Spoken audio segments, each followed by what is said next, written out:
mallattoo shamarran sin jaallanne qarshii kee malee sitti muuf deemaa jiraarra hamanumaatti na waliin tura yoo yaa nagaa fi jaalalli waaqayyo bakkaa fi haala sin jirtanitti isiniif haa ta'u anaa dhufu bakka nagaa dhuftan hordoftoota siifanii iddoo jirtu nagaa kooti egaa akkuma yeroo kan jedhu warri mana kanaa faraataatan subscribe gochuun akkasuma immoo like gochuun nutti dabalamaa isiniin jedha viidiyoon keenya yoo isin tole immoo hiriyoota keessaniif share godhaa isin jechuun jaalladha egaa har'a amaloota yookaan mallattoolee shamarranii siisi jaallanne qarshii kee malee sitti muuf deemaa jira maarree hammanumaatti na waliin tura egaa nuti jireenya keenya keessatti shamarranii ta'e dhiirri wantoota lamarratti hundoofneeti gara nama tokkotti kan nuti dhiyyaan gaafa gaaffii jaalalaa keessa seennu waa lamarratti hundoofna tokkoffaani jireenya isa dhugaa yookaan bultii waliin dhaabbachuudhaaf inni lammaffaa immoo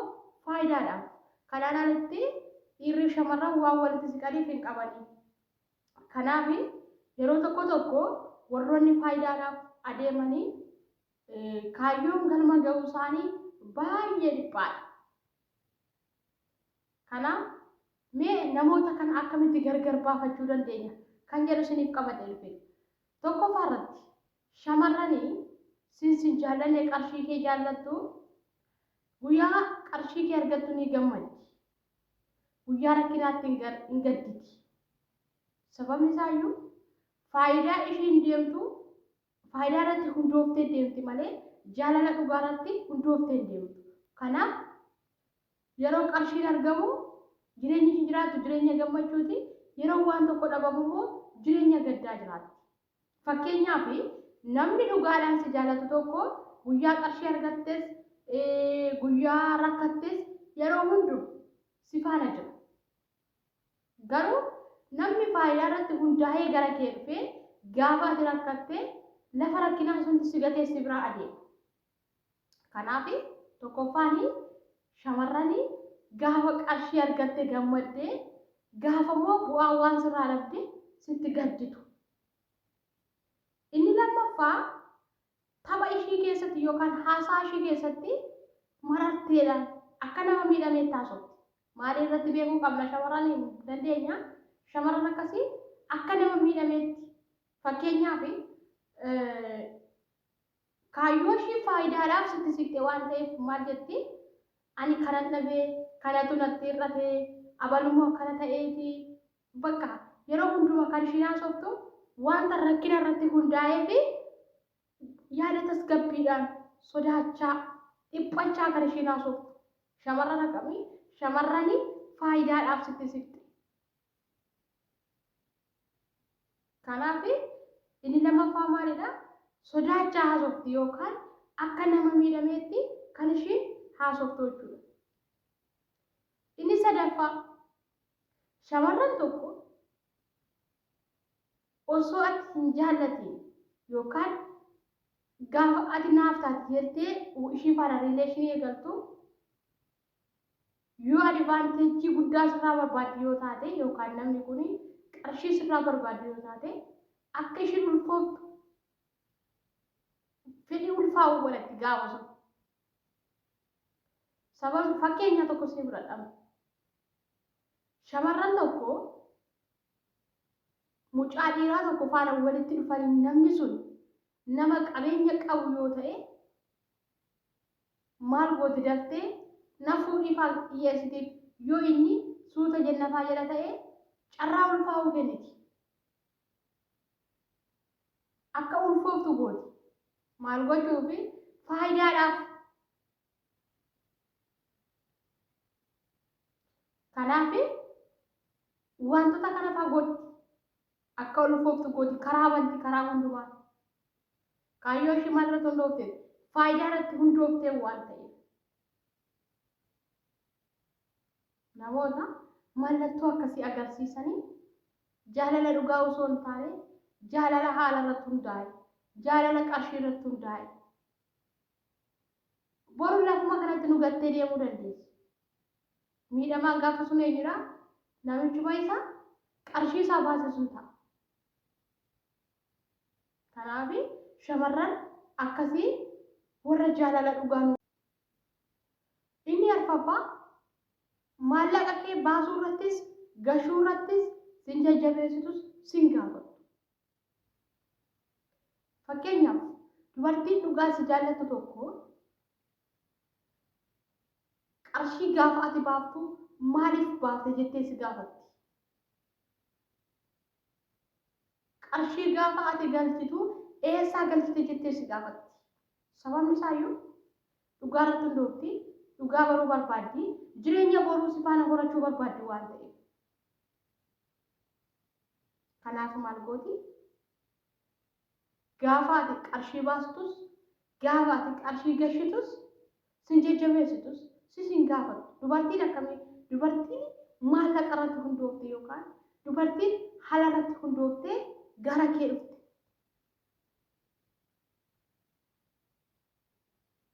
Kanaaf jireenya keenya keessatti yeroo tokko gaafa teenye ilaallu dubartiin tokko zim jedhanii abbaa manaa faana manumatti galan malee maal akka inni baasu, maal akka inni galchu, maal akka inni bitu tokkitti hin gaafatan.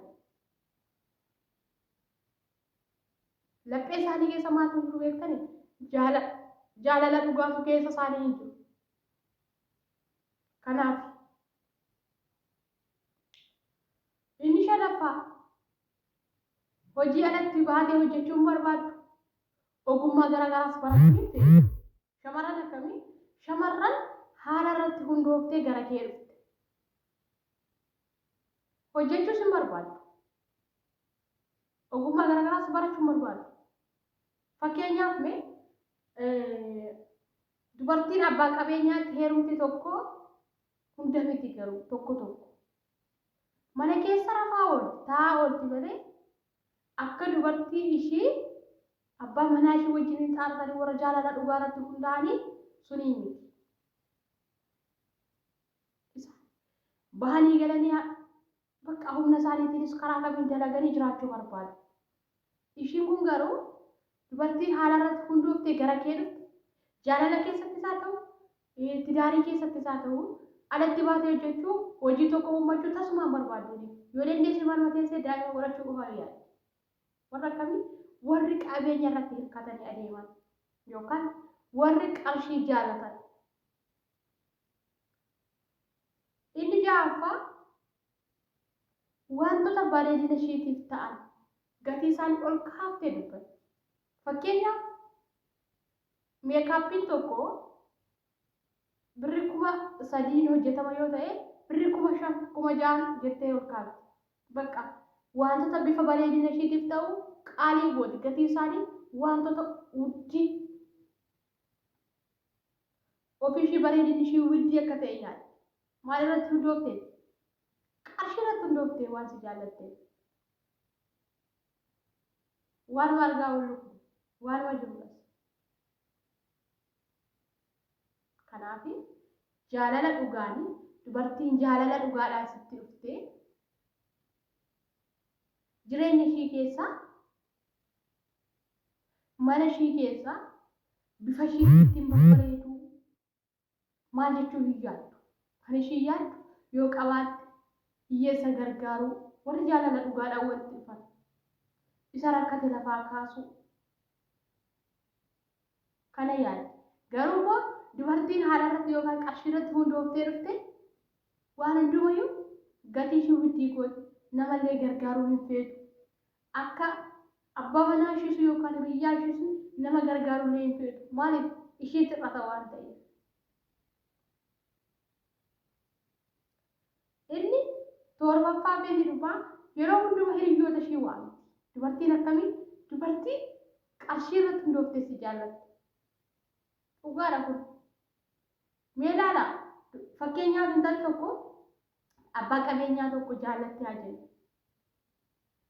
Gaafa abbaa qabeenyaa tokko jaallattee hoteelatti otoo inni ishii waame ishiin immoo nama 3-4 fudhattee dhaqxini waan dhugaa jirudha kun. Nama 3-4 fudhattee kan ishiin dhaqxu. Isinii galee maal irratti hundooftee jirti? Qarshii irratti waan hundooftee jirtu. Kaayyoon qarshii irratti hundooftee waan jirtuuf maal gooti gaafa hiriyyaan sun ishii waame nama sadii afur fudhattee hoteela cinqiin qabu.